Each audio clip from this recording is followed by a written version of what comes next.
Oi, pessoal. Hoje é sábado, dia 20 de junho de 2026, e o nosso querido amigo Pravin Soni está aqui com a gente. Seja bem-vindo, Agra. Muito obrigado, Nima, por me convidar. Valeu mesmo. Pois é, finalmente temos o documento do memorando de entendimento sendo divulgado e os dois lados estão falando sobre isso. Dá para ver as repercussões em Israel e como os israelenses estão reagindo. Eles não querem, enxergam isso como uma grande derrota para Israel. E parece que o governo Trump está, de certa forma, satisfeito. Eles estão contentes com o memorando, por isso assinaram. Donald Trump assinou na França, em Versalhes. O local tem um peso histórico. Do lado iraniano, há um certo ceticismo sobre o que está acontecendo. Ontem, a liderança iraniana veio a público e divulgou uma declaração dizendo que deu permissão ao governo iraniano para negociar. E ele disse: "Eu penso diferente, mas dei permissão para o governo negociar." Aliás, foi a mesma posição do antigo líder supremo no caso do acordo nuclear, o Jotse Poa. Ele disse exatamente a mesma coisa.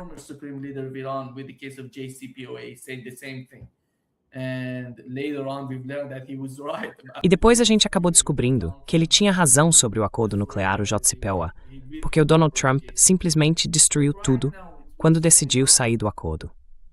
Mas agora o que está acontecendo é o seguinte: se a gente considerar os pontos do JCPOA, um dos mais importantes, na minha opinião, tem a ver com a situação entre Israel e o Líbano, com esse conflito que continua.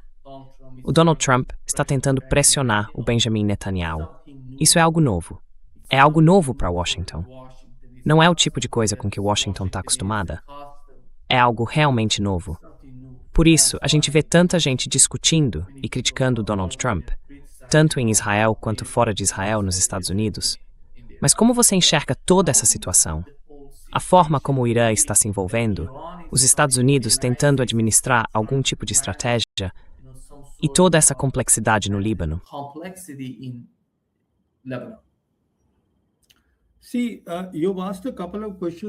Olha, você fez algumas perguntas. Vamos por partes. Agora, sobre o memorando de entendimento. Na minha opinião, tanto o Irã quanto os Estados Unidos estão interessados nesse acordo, porque ele ajuda a avançar nas negociações. Isso significa que depois de 60 dias, e mesmo após esse prazo, eles podem estender o acordo por consentimento mútuo. Quanto ao presidente Trump, ele quer que a guerra acabe, e há muitos motivos para eu dizer isso. Para os americanos, a guerra já terminou. Um dos motivos é que o presidente Trump, na verdade, hoje não tem nenhuma opção militar, enquanto os iranianos têm várias opções militares e também econômicas. Eles podem causar dor global, dor econômica no mundo, podem bloquear o Estreito do Mar Vermelho quando quiserem. Então eles têm opções demais. E na minha opinião, o segundo ponto é que o presidente Trump quer ser lembrado como o presidente da paz.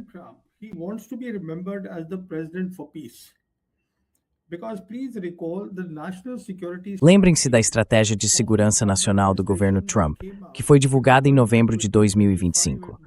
Lá dizia de forma bem clara que o presidente Trump queria que seu legado fosse o de um presidente da paz. Só que ele acabou entrando numa guerra errada. Agora, ele quer sair dessa guerra e preservar esse legado. Tem outro ponto importante.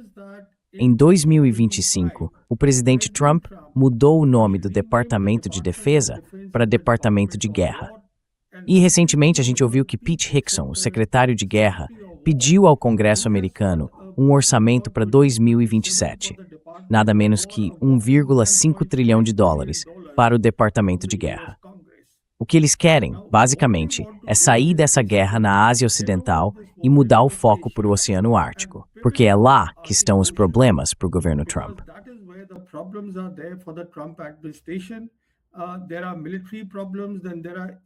Existem problemas militares e também questões de segurança econômica. Porque, se a gente olhar para o hemisfério ocidental, algo em torno de 22 países já aderiram à iniciativa do Cinturão e Rota da China. E é por isso, na minha opinião, que o presidente Trump assinou pessoalmente o memorando de entendimento. Isso significa que ele assumiu a responsabilidade por esse acordo. E depois disso, agora ele quer ver isso sendo colocado em prática. E é por essa razão que, como você mencionou, coisas incomuns estão acontecendo. tanto o presidente Trump quanto J.D. Vance se manifestaram abertamente contra Israel e contra Netanyahu. E o J.D. Vance deixou muito claro, publicamente, que Israel só consegue se sustentar com o poder americano. E essa é a realidade. Então é aí que estamos. Quanto à Grande Guerra, na minha opinião, a Grande Guerra já acabou.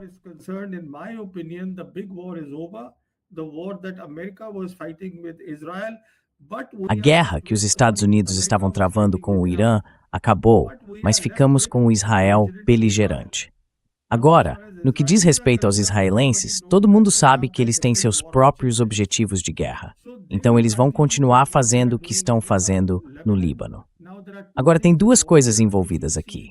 Se você olhar o memorando de entendimento, ele fala de duas questões. A primeira diz que deve haver paz em todas as frentes. Isso quer dizer que todos os aliados do Irã, ou seja, toda a frente de resistência, precisam se acalmar. Isso inclui o Líbano e inclui também o cessar-fogo no Líbano que os israelenses deveriam firmar com o Hezbollah. Essa é uma parte. A segunda parte é que a integridade territorial do Líbano precisa ser mantida.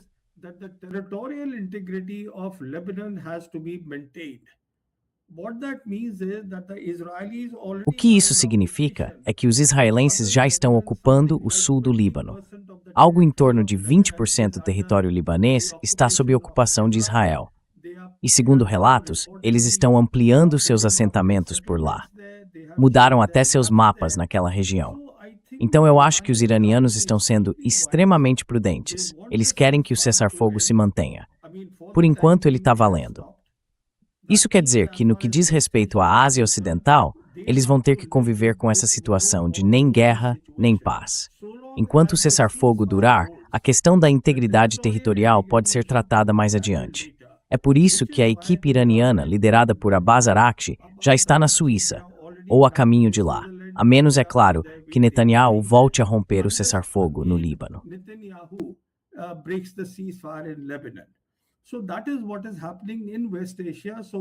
Então, é isso que está acontecendo na Ásia Ocidental. A gente está vendo o que eu chamo de uma situação de nem guerra, nem paz. As ações provocativas de Netanyahu não vão desaparecer, não só lá, mas também em Gaza. Se você observar, desde o cessar-fogo em Gaza, em outubro, Netanyahu, algo em torno de 1.000 civis foram mortos. Está acontecendo um genocídio ali. Eles não estão recebendo ajuda humanitária nenhuma, tudo por causa de Netanyahu. Então, os sionistas vão continuar com suas atividades. Essa é uma parte.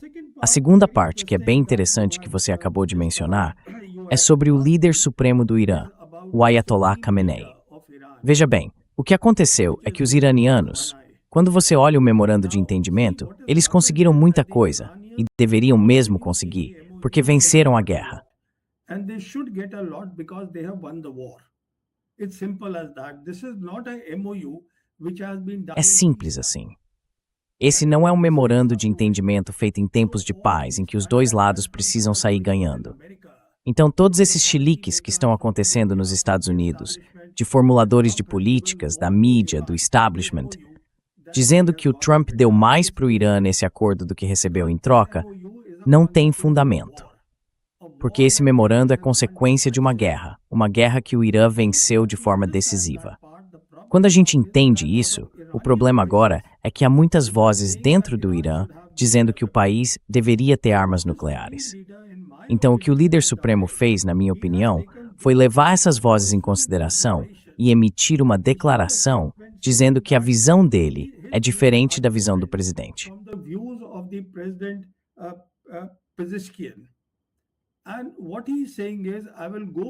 O que ele está dizendo é o seguinte: eu vou seguir a opinião do presidente, porque ele é o líder supremo do Conselho de Segurança Nacional do Irã e é o homem que assinou o memorando de entendimento. Agora, veja bem, o ponto que os iranianos precisam entender é algo que a própria liderança deles já entendeu. É algo muito simples. O que o Irã está tentando fazer na Ásia Ocidental é levar todo mundo junto. É disso que se trata a nova ordem mundial. Isso quer dizer que você cria os seus próprios problemas, e os problemas da região devem ser resolvidos pelos próprios atores regionais. Ou seja, todo mundo precisa ser incluído. Agora, se o Irã conseguir uma arma nuclear, o que acontece é que a confiança se perde. os iranianos deixarão de ser confiáveis para os países da região. Will not be trusted by the regional players. Now, if the trust is not there, then you cannot build. Agora, se não existe confiança, não dá para construir uma estrutura regional, algo que os iranianos estão tentando fazer. Porque nesse caso, o que vai acontecer é que o Irã vai ser visto como um hegemon e não como um país parceiro, se conseguir a arma. Então eu acho que o que está acontecendo é que os iranianos são pessoas sábias e decidiram seguir pelo caminho das negociações. Mas claro, a linha vermelha deles é que Trump e J.D. Vance precisam conter Netanyahu, e o Netanyahu tem a própria agenda. É aí que as coisas estão. Mas na minha opinião, o Trump está determinado a levar isso adiante, sabe? Pelos 60 dias até o acordo ser assinado, e talvez até além, se houver consentimento mútuo. Ele não tem intenção nenhuma de voltar à guerra. É isso. Yeah. I think the problem for Donald Trump right now is Lebanon and how Eu acho que o problema do Donald Trump agora é o Líbano e como ele pode lidar com o governo israelense lá. Porque mais cedo ou mais tarde, se eles continuarem com esses ataques ao Líbano, o Irã vai responder. Nos últimos 2 ou 3 dias estavam falando sobre se o Irã vai atacar ou não. Mas existem conversas nos bastidores entre os Estados Unidos e o Irã sobre como administrar essa situação. Até agora, parece que os Estados Unidos estão sempre dizendo ao Irã que estão pressionando Netanyahu e os israelenses para recuarem. E olhando para o jeito que Israel está agindo contra o governo Trump, eles estão basicamente atacando as mesmas pessoas que apoiaram o Donald Trump. Sabe, Alisson? Aqueles sionistas que apoiaram o Trump, que ajudaram ele a ser eleito, e agora estão indo contra ele. E a gente vê o J.D. Vance aparecendo e respondendo a esses ataques. Então, como você vê essa situação no Líbano? how do you see that going on in Lebanon? So you see, this will go on, but as far as the Então veja, isso vai continuar. Mas no que diz respeito aos iranianos, eu não vejo sentido. E eles são um povo muito sábio. Eles não vão atacar Israel. Tudo o que precisam fazer é fechar o Estreito de Hormuz para o tráfego comercial. Quando fizerem isso, a pressão vai cair sobre Trump e J.D. Vance para irem atrás do Netanyahu. E é exatamente isso que eles estão tentando fazer. Porque veja, do ponto de vista dos iranianos, eu vejo a sabedoria que eles têm. Eles estão olhando para frente. Estão pensando além, na minha opinião, até do acordo final. Eles estão olhando para Gaza. Estão olhando para o Hamas em Gaza. Gaza, they are looking at Hamas in Gaza. They are even looking at the Palestinian issue. Eles estão até olhando para a questão palestina. E isso é algo que, nesse momento, eles não quiseram colocar no memorando de entendimento. Lembrem que eles têm o apoio da China e da Rússia. E os chineses, em 2024 em Pequim, reuniram 14 facções palestinas, incluindo Fatah e Hamas. Porque o que a China está buscando é algum tipo de órgão de autogoverno palestino. E eles têm repetido várias vezes que apoiam a solução de 2 estados, com as fronteiras de 1967, e querem Jerusalém como capital do Estado palestino. Jerusalem as the capital of the Palestinian state. You see, the Iranians understand that if they can take all. Veja, os iranianos entendem que, se conseguirem trazer todas as potências regionais junto com eles, e é por isso que um dos pontos principais do memorando de entendimento é que os americanos precisam desocupar suas bases e as forças americanas não devem ficar próximas do Irã, isso abriria espaço para que Arakchi e a liderança iraniana reúnam todos os atores regionais num modelo de segurança coletiva. Quando isso acontecer, e depois, quando o acordo final for fechado, talvez demore um pouco mais, aí eles vão enfrentar essa questão. Então o que eu quero dizer é o seguinte, eu vejo a possibilidade, nos próximos 1 ou 2 anos, de que finalmente, dentro desse novo arranjo, com uma estrutura regional, o tema palestino seja tratado com extrema seriedade. Palestinian issue being tackled extremely seriously. And once that happens, then E quando isso acontecer, do ponto de vista desses sionistas, eles vão ser colocados no devido lugar. Finalmente, o sonho deles de conquistar aquela chamada Grande Israel vai acabar. Vai ser o fim.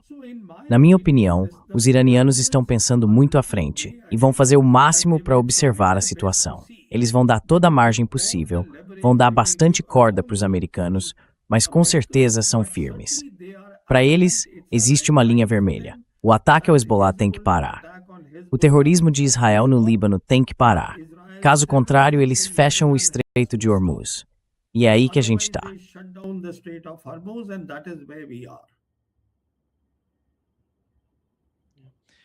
You mentioned that Iran Você mencionou que o Irã não quer ser, e o povo iraniano não quer ser, o hegemon na região. Eu concordo totalmente com isso, porque nunca vi nenhum sinal de que eles queiram seguir por esse caminho. Basicamente, o que eles pedem em toda a região, sabe? Quando se trata dos vizinhos, do Afeganistão, do Paquistão e de todos os outros países do Golfo, é ter uma região próspera, que traga benefícios para todo mundo. Não se trata de dominar ninguém. Porque, por exemplo, no caso do Irã e do Paquistão, que é um ótimo exemplo, esses dois países têm uma relação muito próxima há muito tempo. E o Irã entende bem a realidade do Paquistão e o quanto o Paquistão é próximo dos Estados Unidos, por exemplo.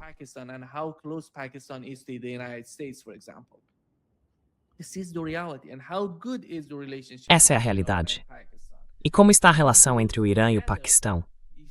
Quando você junta tudo isso, dá para ver que não há problema nenhum para o Irã. Até o governo de Oman está na mesma situação. O governo de Oman tem uma relação muito boa com os Estados Unidos. Eles têm uma base americana em seu território. Mas não foram atacados durante essa guerra, porque o Irã respeita os países que respeitam a soberania iraniana. E é aí que está todo o problema com os países do Conselho de Cooperação do Golfo, onde as bases americanas são usadas contra o Irã. Então não se trata de uma potência hegemônica na região. É um país que quer se definir como um parceiro, disposto a cooperar com outras potências da região.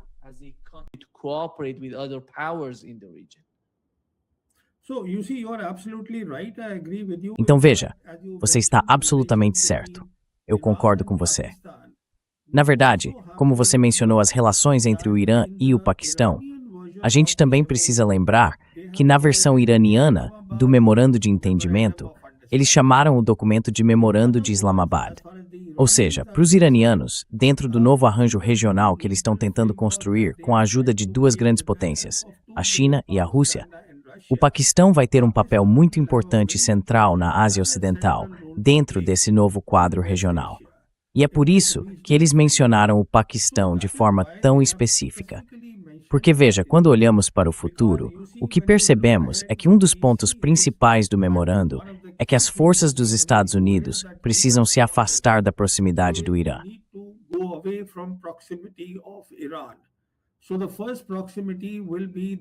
Então a primeira aproximação vai ser com os países do Golfo, os países do Conselho de Cooperação do Golfo. Porque, se a gente olhar hoje, os americanos têm algo entre 40 e 50 mil soldados, espalhados por 10 países e 19 bases na Ásia Ocidental. E quando a gente observa essas 10 bases, 5 delas ficam em países do Golfo. Na minha opinião, o que está acontecendo é o seguinte. Primeiro, o Catar. O Catar está numa situação muito delicada, porque os catarianos não têm fronteira terrestre com o Irã. Além disso, a principal exportação deles é gás natural liquefeito. Eles têm um campo de gás que é compartilhado com o Irã. E mais, o quartel-general avançado do Comando Central americano fica lá, no Catar. Lá também está o principal centro de operações aéreas dos Estados Unidos. É o grande ponto de apoio, com algo em torno de 10 mil militares americanos. Eles estão lá no Catar.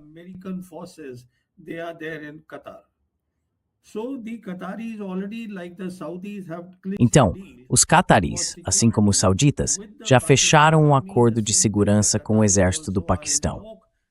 A mesma coisa, os cataris também estão em negociações, e na minha opinião, com o passar do tempo, embora hoje a gente veja que os Emirados Árabes Unidos estão buscando rotas diferentes, porque não querem usar o Golfo Pérsico, eles basicamente estão olhando para a rota leste-oeste. Aí os kuwaitianos também querem entrar nessa rota leste-oeste dos Emirados. Então, o ponto é o seguinte. Mais adiante, eu vejo a possibilidade de surgir uma estrutura regional. O Irã venceu a guerra contra a maior potência militar do mundo, os Estados Unidos. E foi uma vitória decisiva, como eu disse, porque eles ainda têm opções, mas não vão exercer um papel hegemônico. it will look at a regional framework, and that is where they are Eles estão olhando para um modelo regional. E é aí que as coisas estão andando devagar. E é por isso também que a Bazararte, tudo que os iranianos fazem, ele já pega o telefone e fala com todos os atores da região, com seus colegas, conversa com Sergei Lavrov, conversa com Wang Yi. Ou seja, ele está em contato com todo mundo, inclusive com a liderança no Paquistão. O ponto que eu quero destacar é que o Irã está agindo de uma forma extremamente sensata. E o que eles pediram, apesar do que o establishment americano diga, o que eles pediram é muito razoável. E nesse memorando de entendimento, o importante é que o que eles pediram é o mínimo. Eles não vão abrir mão disso. They will not deviate from that, otherwise, as far as they are concerned, they have the option of... De outro modo, do ponto de vista deles, existe a opção de fechar o Estreito de Hormuz.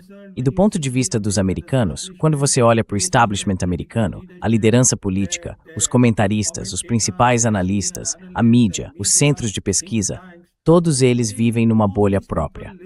Eles ainda acreditam que os Estados Unidos são a única superpotência do mundo, que o mundo é unipolar. Mas o mundo mudou. O mundo não é mais unipolar. Eles precisam entender que hoje vivemos num mundo multipolar, com 3 grandes potências, e os Estados Unidos são apenas uma delas. Multipolar world with 3 great powers, and America is one of those 3 great powers. But this is something they don't understand. Mas isso é algo que eles não entendem, porque não querem entender. Esse é o nível de arrogância que existe entre os americanos. Eles não querem aceitar que o mundo está entre 2 ordens, que uma nova ordem mundial está sendo formada. E aqui vem o ponto mais interessante, que eu gostaria de explicar sobre o que é essa nova ordem mundial. Se eu puder tomar um minuto para deixar isso claro. A ordem mundial atual, da qual tanto se fala, é uma ordem hegemônica, baseada em 2 forças excepcionais dos Estados Unidos, o seu poder militar e o dólar como moeda de reserva do mundo.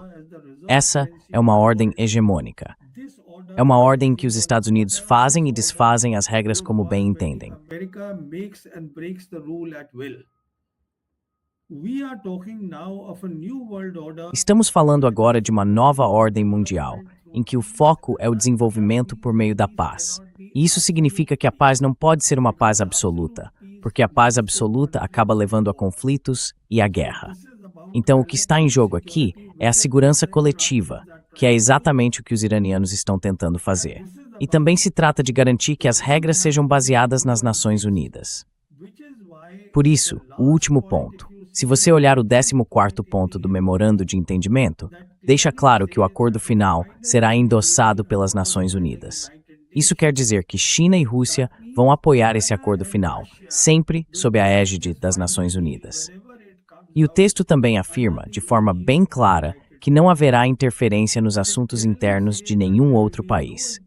E é exatamente isso que os iranianos estão tentando fazer. That is precisely what the Iranians are trying to do. Please also recall that in the month of May, Lembrem também que no mês de maio, a Bazarati foi a Moscou, onde passou 1h30 com o presidente Putin. Depois disso, ele foi para a China, onde se encontrou com seu colega Wang Yi. E quando voltou a Teherã, falou pela primeira vez sobre o novo marco regional do pós-guerra. É esse marco regional que está se desenrolando agora, envolvendo todos, baseado em parceria e não em uma ordem hegemônica. O que eu quero dizer é que essa nova ordem mundial vai se revelar, pela primeira vez, justamente na Ásia Ocidental, depois que esse acordo final acontecer. Na minha opinião, esse é o desenvolvimento mais interessante em nível global. development, in my opinion, at the global level. I think what you just mentioned is so important. Eu acho que o que você acabou de mencionar é muito importante para o cálculo americano na região. Porque, como você disse, a forma como o Irã deve responder a Israel no Líbano vai ser pelo Estreito de Hormuz, e não com um ataque direto a Israel. Porque isso colocaria pressão sobre os Estados Unidos. Aí os Estados Unidos teriam que trazer a situação de volta a algum tipo de racionalidade. E se for esse o caso, como é que isso vai afetar toda a questão do Estreito de Hormuz? Como isso vai redefinir a política americana na Ásia Ocidental, que a gente sabe que é tão importante para o futuro do BRICS, para o futuro da China e para todo esse conceito? For the future of China and the whole concept. You see, you mentioned the security, some sort of security. Você mencionou uma espécie de arquitetura de segurança, eu diria, para os BRICS, que está na Ásia Ocidental, uma região que tem cerca de 20% da energia global. E não só energia, mas também outros recursos ligados a essa área. Isso é muito importante, porque quando a gente fala, por exemplo, dos Emirados Árabes construindo novos oleodutos e talvez... Enfim, pode-se até dizer que dá para ignorar isso, porque não representa uma grande mudança nesse comércio. Mas esse comércio, o conceito desse comércio, é muito mais amplo. Antes dessa guerra começar, a gente nem percebia o quanto esse comércio era importante. Em relação à energia do petróleo, ao mercado de petróleo, aos fertilizantes, ao hélio, enfim, a todo o mercado global. Como você vê a forma como os Estados Unidos vão se posicionar, se reorganizar e ajustar suas políticas nessa região? Reshape itself and its policies in the region. See, the reality is that if not Veja, now, a verdade é que, se não for agora, assim que o acordo for assinado, a realidade vai atingir os Estados Unidos. E a realidade é que o Oeste Asiático é onde começa o Império Americano. Desculpe, onde ele termina. Esse é o começo do fim do Império Americano. E isso acontece no Oeste Asiático. E por que eu digo isso? Porque lembrem-se, quando as forças americanas forem retiradas da proximidade do Irã, o que ainda não foi definido, se será de toda a região ou só dos países do Conselho de Cooperação do Golfo, se elas saírem daqueles 10 países que eu mencionei no Oeste Asiático, onde há presença militar americana, seja de 5 ou de todos os 10 países, mesmo que saiam de 5, isso já significa que mais cedo ou mais tarde será o fim do petrodólar. that means eventually it will be the end of the petrodollars. And petrodollars is what the American empire. E os petrodólares são o que sustenta o Império Americano. Então, do ponto de vista dos Estados Unidos hoje, eles estão numa posição extremamente difícil, mesmo tendo um PIB nominal de 32 trilhões de dólares. Mas a verdade é que a base deles em casa não está segura. Todo esse sonho do MAGA, tornar a América grande de novo, fazer dos Estados Unidos mais uma vez o país número 1, recuperar o mundo unipolar e deixar para trás a multipolaridade. Tudo isso é fantasia, isso não vai acontecer. E como eu disse, o que será exatamente a nova ordem mundial, o mundo vai ver primeiro na Ásia Ocidental. E no caso dos americanos, eles têm coisas demais para lidar. É por isso que quando você olha a estratégia de segurança nacional deles, a principal prioridade é o hemisfério ocidental. Their top priority there is Western Hemisphere, and there they talk about this revisit. E aí eles falam em revisitar a doutrina Monroe. Mas nem isso é possível hoje, porque muita coisa já mudou. Quer dizer, você sabe muito bem que o Brasil não faz parte da iniciativa do Cinturão e Rota, mas o Brasil tem laços econômicos muito fortes com a China. O Brasil é membro pleno e um membro extremamente importante dos BRICS, entende? O mesmo vale para o México. Ele não faz parte da iniciativa do Cinturão e Rota, não aderiu a isso, mas tem relações econômicas. No fim das contas, quando se trata da China, muito em breve, eu diria em 2 ou 3 anos, eles vão estar responsáveis por cerca de 41% da manufatura global. Todas as cadeias de suprimento terminam na China. All the supply chains, they end in China. And China and Russia, these are the two countries great. China e Rússia são as duas grandes potências por trás da nova ordem mundial. E o Irã é o país que está mostrando isso na prática, como prova de que sim, já não é mais só uma visão. Pode se tornar realidade no Oeste Asiático, a região mais turbulenta do mundo. Então, coisas impressionantes estão acontecendo, e os iranianos são um povo extremamente instruído, muito inteligente. São eles que, na minha opinião, elaboraram uma estratégia militar brilhante. Absolutamente brilhante. Eles conduziram uma grande campanha, aquela campanha de 40 dias, e fizeram o que parecia impensável para muita gente no mundo, os resultados que conseguiram. Então, é claro que os iranianos estão pensando à frente, e o Irã vai ser um membro muito importante dessa nova ordem mundial de que eu estou falando.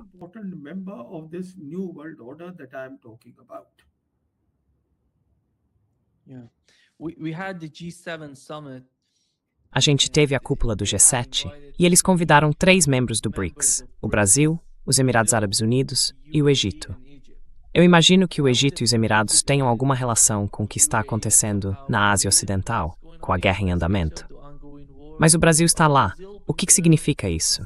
E lembra que antes da guerra na Ucrânia começar, muita gente passou um bom tempo discutindo o que é o BRICS, quem faz parte do BRICS. What is BRICS? Who's BRICS? Everskepskinland.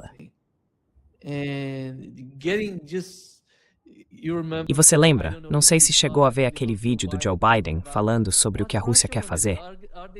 Se eles vão se aproximar da China e do Irã. Na época, todo mundo meio que riu disso.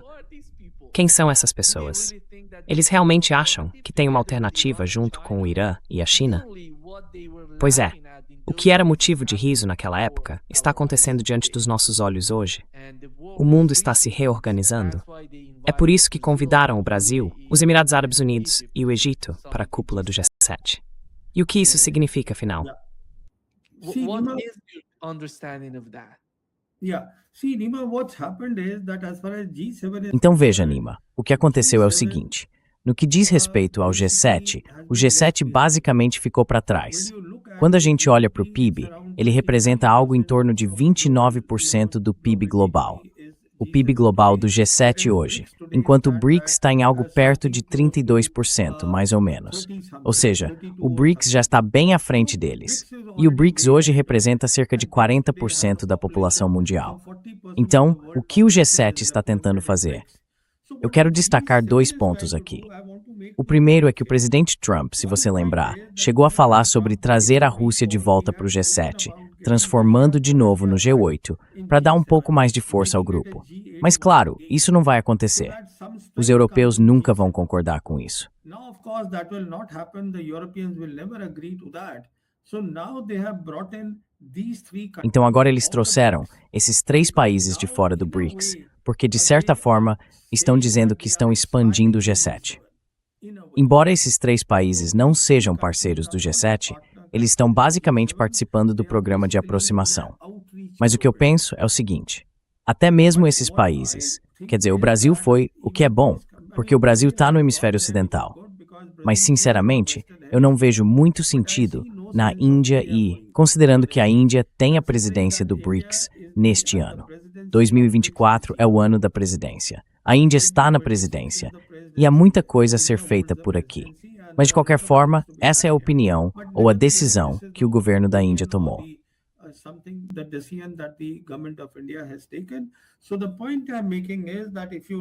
O que eu quero dizer é o seguinte. Se você olhar para o G7 e se observar as divisões dentro do próprio G7, vai ver que hoje a União Europeia está toda fragmentada, porque o mundo deixou de girar em torno do eixo transatlântico. Até os americanos estão se afastando disso. Eles estão dizendo para os europeus, vocês é que têm que fazer o trabalho pesado na OTAN. Caso contrário, a gente não tem mais nada a ver com a OTAN. Porque do ponto de vista do presidente Trump, como eu já disse, a principal preocupação dele é o hemisfério ocidental. E depois disso, a preocupação é a China, que está no Pacífico Ocidental. É lá que eles estão concentrando esforços para fortalecer suas capacidades militares.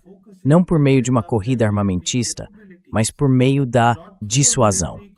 Eles querem aumentar a força militar naquela região com a ajuda dos seus parceiros.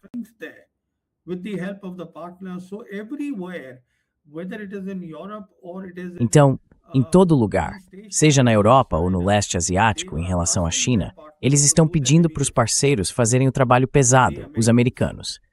Então, no momento como esse, quando eles ficam enredados no oeste asiático, isso vira uma área problemática para o Trump. Claramente, não houve nenhuma avaliação de guerra.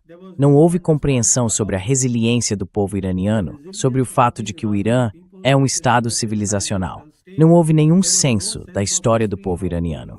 Nada disso foi levado em conta, e ele acabou sendo levado para essa operação. Foi induzido a isso pelo Netanyahu. E agora, ele quer sair. Eu acho que ele vai sair, apesar de todas as críticas e de todos os problemas que possa enfrentar em Washington.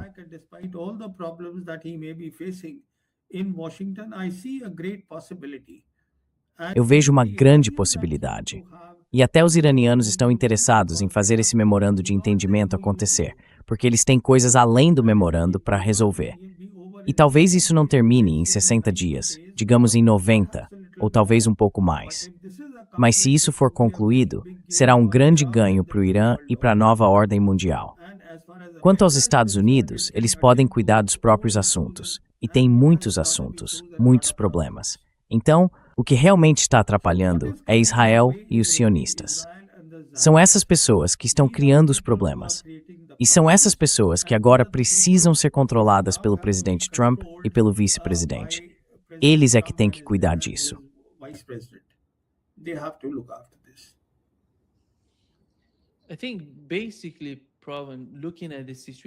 Olha, Praveen, sinceramente, analisando a situação, eles não têm outra opção.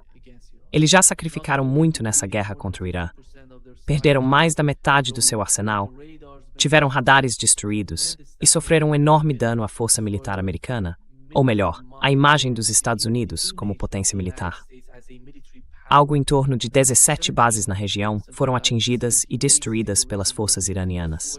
Somando tudo isso com as consequências econômicas da guerra, a pressão que colocaram sobre os aliados no Oriente Médio, no Japão, na Coreia do Sul, e os europeus também sofreram por causa do conflito. Eles cortaram o fornecimento de petróleo e gás da Rússia, o gasoduto Nord Stream, e perderam o acesso ao Golfo Pérsico. Isso teve um impacto enorme na política externa dos Estados Unidos, não só no aspecto militar, mas também no econômico. Então, basicamente, o que esses sionistas estão pedindo é uma receita para o desastre dos Estados Unidos, se eles continuarem nesse confronto, nessa guerra.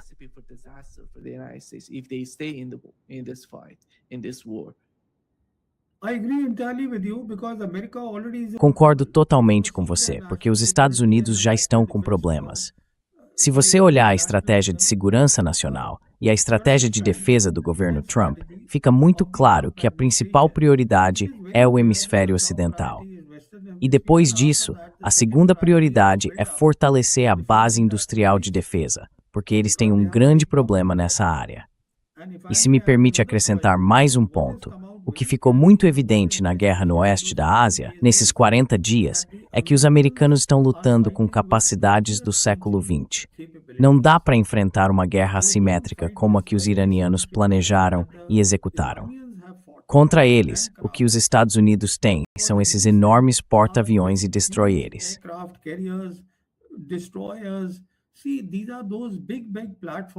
Veja, essas são aquelas grandes, enormes plataformas que são totalmente vulneráveis. São alvos fáceis, alvos para os mísseis iranianos, para os drones iranianos. E os iranianos já mostraram nesses 40 dias do que são capazes e até onde conseguem chegar. E claro, também contaram com a ajuda das capacidades espaciais da China, que são enormes, para aumentar a precisão dos mísseis, dos drones e dos enxames. Então, o que eu quero dizer é que os Estados Unidos precisam sair da própria bolha, entender que o mundo mudou de forma drástica e perceber que entraram numa guerra completamente errada. Precisam entender que continuar aqui já não é mais do interesse da América.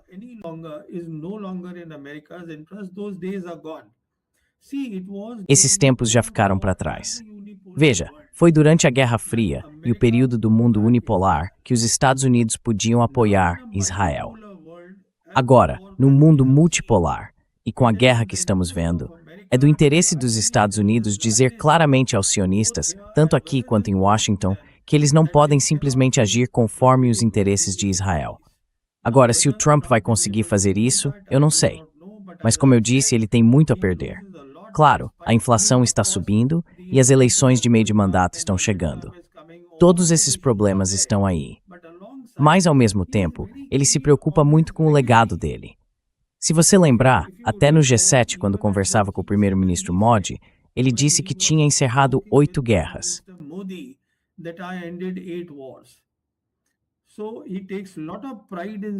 Ele tem muito orgulho de dizer que acabou com as guerras, porque quer ser visto como o presidente da paz. Eu não me lembro de nenhum outro presidente cujo plano de segurança nacional, vindo direto da Casa Branca, tenha mencionado de forma tão clara que o presidente quer deixar como legado ser o presidente da paz. Isso é algo que o Trump fez. Ele leva isso muito a sério. É quase uma obsessão para ele. Então ele quer voltar a esse ponto. Quer ver algo do seu governo que fique como legado. E ele repete o tempo todo: eu acabei com a guerra. Mas na verdade, ele começou uma guerra, entrou numa guerra errada e agora precisa sair dela. Yeah, and we know that.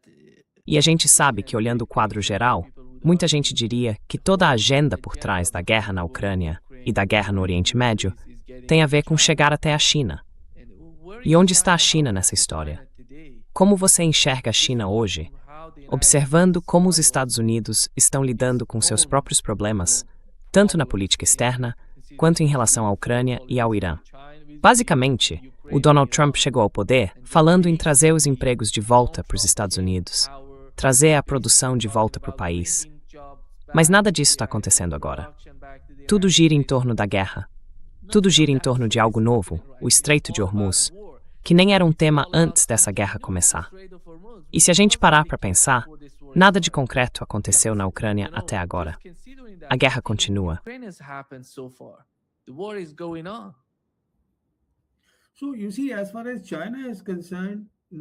Veja, no que diz respeito à China, agora o país está num momento muito favorável para seguir com o seu 15º plano quinquenal, que começou em 2026 e vai até 2030. E é realmente impressionante.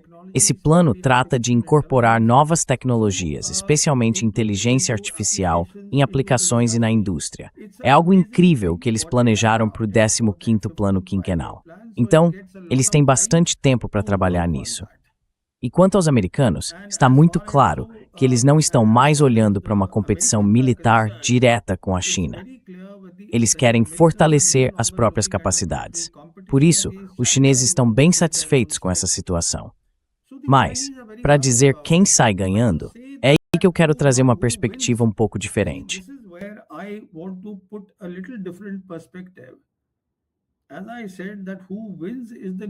Como eu disse, quem sai ganhando é a nova ordem mundial, uma ordem apoiada pela Rússia e pela China, e na qual o Irã se tornou um membro muito importante. E é para essa ordem mundial que o Sul Global está se aproximando. Países como o Brasil, por exemplo, o BRICS é uma das instituições centrais dessa nova ordem. A Organização de Cooperação de Xangai também é uma instituição muito importante dentro dessa nova ordem. Então é isso que está vindo aí. É isso que o Xi Jinping vem repetindo várias vezes, que estamos vendo uma mudança que acontece uma vez em um século. E por causa da guerra no Oeste Asiático, essa mudança, que antes era algo mais teórico, agora as pessoas conseguem ver acontecendo de fato. Está acontecendo. Então quando a gente fala sobre um país específico vencendo, a China vencendo, a Rússia vencendo, na verdade estamos falando de política de equilíbrio de poder.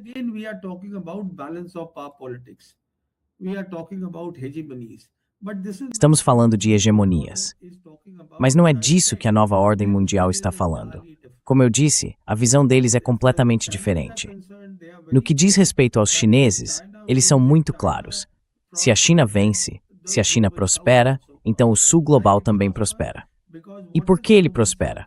Porque o que é o Sul Global hoje? É principalmente o conjunto de países da iniciativa do Cinturão e Rota. A maioria desses países faz parte do Sul Global. É onde a iniciativa chegou. Então a China está satisfeita com essa parte. Claro, também é uma questão de prosperidade. Isso é importante para a China. E por isso também é importante para a Rússia, para o presidente Putin. O ponto que eu quero destacar é que a velha ordem está em forte declínio e a nova ordem mundial já pode ser vista acontecendo na prática. Mudanças enormes no mundo, Nima. É assim que eu vejo as coisas.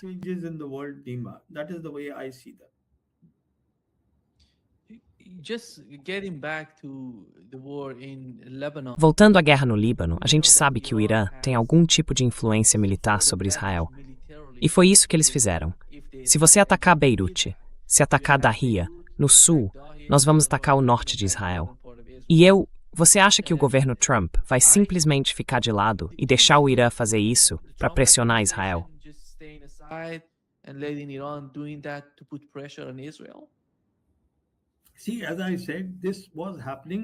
Veja, como eu disse, isso já estava acontecendo antes do memorando de entendimento ser assinado. Os iranianos são um povo sábio.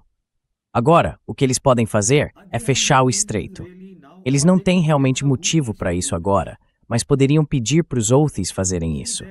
Veja, o que eles chamam de frente de resistência. Então eles poderiam agir por meio dela. Mas, os iranianos, pelo que eu entendo, vão manter esse memorando e tentar transformá-lo num acordo final. Isso é o que mais interessa para eles, porque tem muitas outras coisas para resolver além disso. E, enquanto fazem isso, precisam levar junto todos os países da região, ter o Paquistão do lado deles.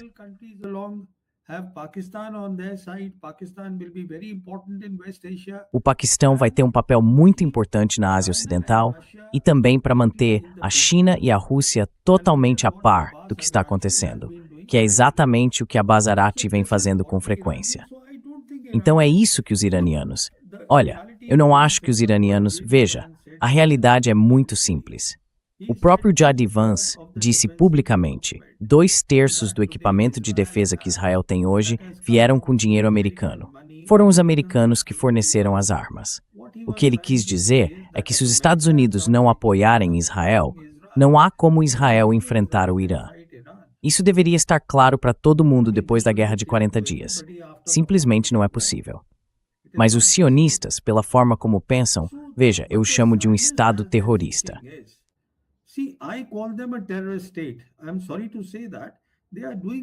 Sinto muito em dizer, mas eles estão cometendo genocídio, matando pessoas inocentes em Gaza. O que eles estão fazendo? Havia um cessar-fogo. Quer dizer, 2 milhões de pessoas em Gaza vivem ali como se estivessem numa prisão a céu aberto, sem acesso à ajuda humanitária. Os remédios estão sendo negados a eles por esses sionistas. Então, como é que alguém pode ficar do lado desses sionistas? Eu tenho um problema com isso. A solução precisa ser que, nesse novo arranjo de que estamos falando, esse quadro regional do pós-guerra, chineses, russos, iranianos e os atores da região passem a olhar com seriedade para a questão da Palestina. Isso é fundamental.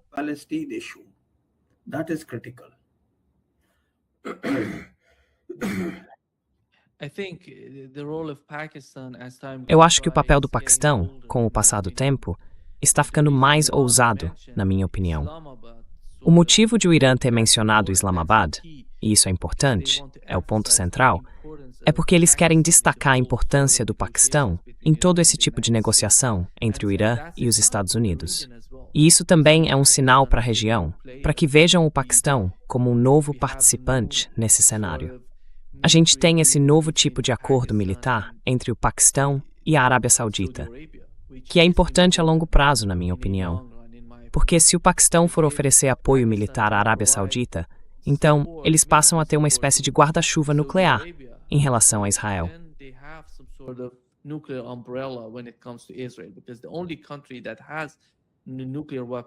Porque o único país que tem armas nucleares é Israel. Então, de quem eles têm medo?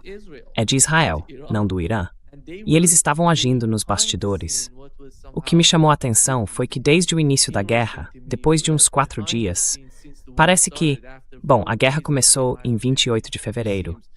E no dia 5 de março, ao que tudo indica, a Arábia Saudita entrou em contato com o Irã. Eles estavam conversando nos bastidores com os iranianos. E não só a Arábia Saudita, mas também o Catar. Nós não fazemos parte disso. Não queremos fazer parte disso.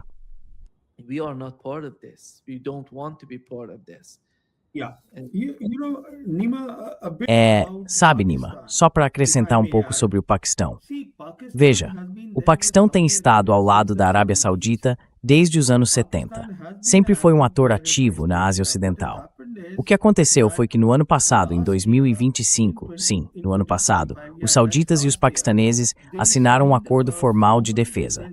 E isso tem muito a ver com a Operação Sindoor, aquele confronto de 4 dias que aconteceu em maio de 2025 entre a Índia e o Paquistão.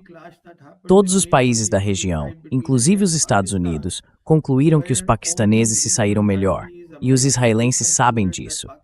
Então, hoje, o Paquistão, também em termos de capacidade convencional, se tornou um jogador muito importante em relação a Israel. Não se trata de armas nucleares, nem de um guarda-chuva nuclear.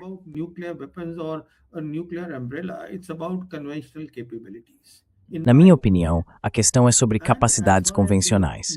E quanto ao tema nuclear, eu não acho que ninguém vá usar armas nucleares. Porque veja, o líder da Coreia do Norte já declarou abertamente que se Israel usar armas nucleares, ele vai se alinhar ao lado do Irã. Então o ponto que eu quero destacar é que sim, eu concordo totalmente com você. O Paquistão, como eu disse, vai ter um papel extremamente importante nessa nova ordem mundial. E eu concordo plenamente com isso. É por essa razão que os iranianos estão chamando o memorando de entendimento de Memorando de Islamabad. E eles estão em contato constante. Na verdade, o ministro do Interior, enquanto a gente conversa, pelo que eu entendo, está em Teherã agora mesmo, em reuniões com o Paquistão. Então, o Paquistão pode ser visto ali, presente, no sul da Ásia.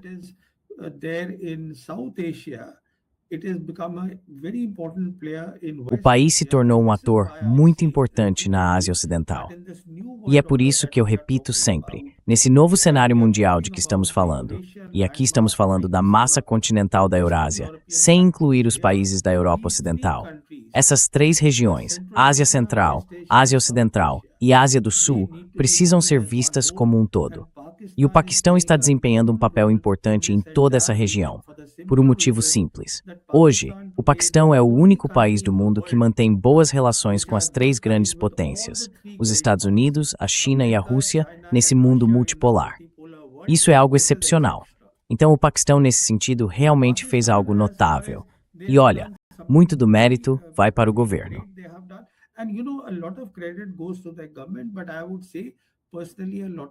Mas eu diria, pessoalmente, que muito do mérito vai para o Marechal de Campo.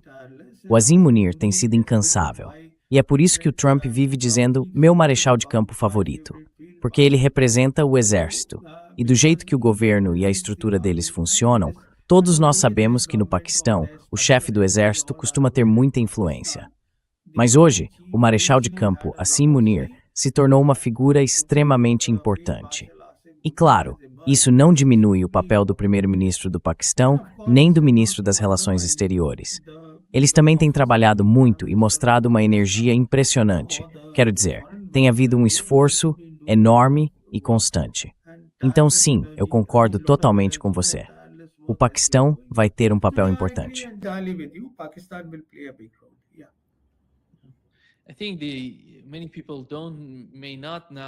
Eu acho que muita gente talvez não saiba que os laços entre o Irã e o Paquistão vão muito além de serem apenas países vizinhos. Eles são culturais. Quando a gente fala da língua persa, essas raízes são muito profundas entre o Irã e o Paquistão. E essa é a realidade. Não importa, sabe, as políticas ou o novo presidente do Irã, os laços entre o Irã e o Paquistão continuam do mesmo jeito que tem sido há tanto tempo.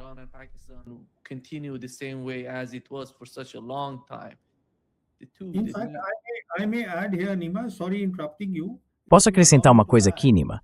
Desculpa te interromper, mas se você me permitir. Então não se trata só do Paquistão, com quem os iranianos têm laços. Porque antes de 1947, Paquistão e Índia eram um só país. Na verdade, são laços antigos e profundos com o Hindustão de antes de 1947. E mesmo hoje, no que diz respeito à Índia, com o povo indiano, os iranianos mantêm laços culturais, laços muito fortes. Então, não é só com o Paquistão, é também com a Índia que o Irã tem vínculos muito profundos. Disso não há dúvida. É isso.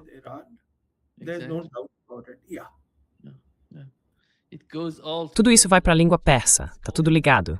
Tudo é muito conectado. Exatamente.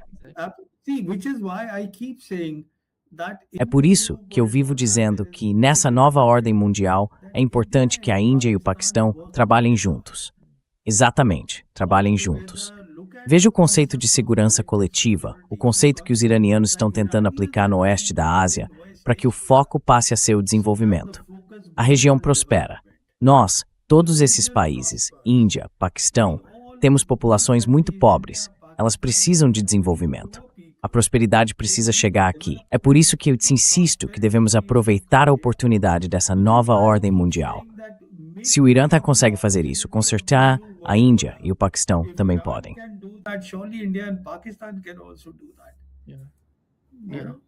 Sim, sim. Exatamente. Exatamente. Muito obrigado, Pravin, por estar com a gente hoje. Um grande prazer, como sempre. E a gente vai continuar com esse tipo de conversa. Elas são muito importantes para toda a região: Paquistão, Índia, Irã e os países do Golfo, a Ásia Ocidental. Tudo isso é muito importante, na minha opinião. West Asia, it's all important in my opinion. Absolutely, I agree. Com certeza, concordo com você. E obrigado pelo convite, Nima. Gostei muito de participar do seu programa. Muito obrigado. Tchau, se cuida. Tchau. Take care. Bye-bye. Bye bye.